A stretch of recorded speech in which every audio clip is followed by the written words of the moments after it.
शासनाने मुळात हा शासनाने जो नियम काढला आहे तो एकदम बरोबर आहे. कारण वडापावमुळे आपल्याला खूप हानी पोहोचते, विद्यार्थ्यांच्या आरोग्याला देखील खूप हानी पोहोचू शकते.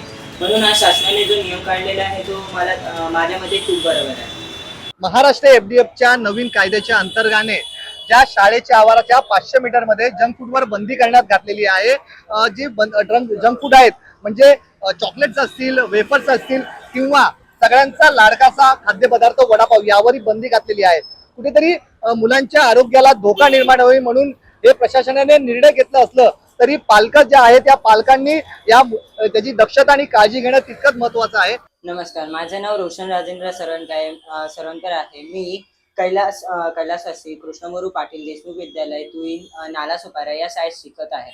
इयत्ता 10वी. तुला माहिती आहे का आता की जे जंक फूड आहे म्हणजे चॉकलेट्स असतील, वेफर्स असतील, कुठेतरी प्रशासनाने आता शाळेच्या आवारात बंदी घातलेली आहे, म्हणजे तुला खायला मिळणार नाहीये. कसं वाटतं तुला? मुळात हा नियम जो शासनाने काढला आहे तो नियम अगदी बरोबर आहे. कारण जंक फूड्स, चॉकलेट, चिप्स यामुळे लहान मुलांच्या किंवा विद्यार्थ्यांच्या आरोग्याला धोका आहे. त्यामुळे हा जो नियम काढलेला आहे तो मुळात बरोबर आहे. काय नाव तुझं? माझं नाव सोहम महेश होटल आहे. मी आता 9वी मध्ये कै कृष्णा मोरू पाटील देशमुख विद्यालयात शिकतो. तुला माहिती आहे का आता जे तू पूर्वी खाऊ खायचं शाळेच्या बाहेर चॉकलेट्स, वेफर्स, वडापाव, आता त्यावर कुठेतरी प्रशासनाने बंदी घातली, आता ते तुला मिळणार नाहीये. कसं वाटतं तुला? मला बरं वाटलं कारण यामुळे विद्यार्थ्यांना खूप धोका आहे, त्यांचे आजार खूप वाढतात त्याच्यामुळे. आणि हा जो नियम आहे खूप चांगला काढला आहे. मग तुला वडापाव, चॉकलेट वगैरे आवडतं का? हो, मला आवडतं, कधी कधी मी पण खातो. अच्छा, मग तुला आता ते मिळणारच नाहीये शाळेच्या बाहेर.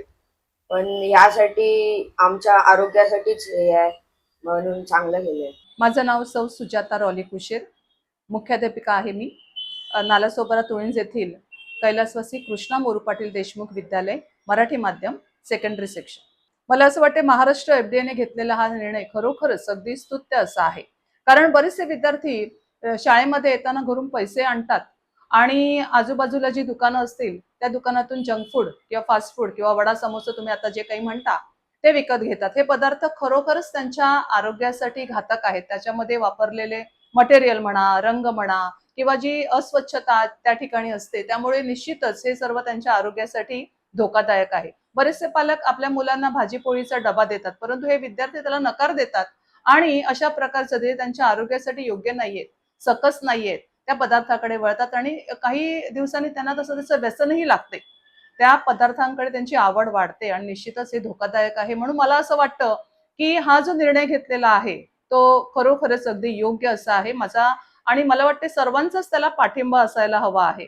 आणि माझ्या शाळेच्या आजूबाजूला जर असं काही आढळलं मला की अशा प्रकारची दुकानं आहेत आणि त्या दुकानातून विद्यार्थी अशा प्रकारे असे फास्ट फूड विकत घेतात, तर निश्चितच मी ह्या विरुद्ध कारवाई करण्यासाठी पुढाकार घेईन आणि अशा प्रकारची दुकानं कशी बंद होतील ह्यासाठी प्रयत्न करेल.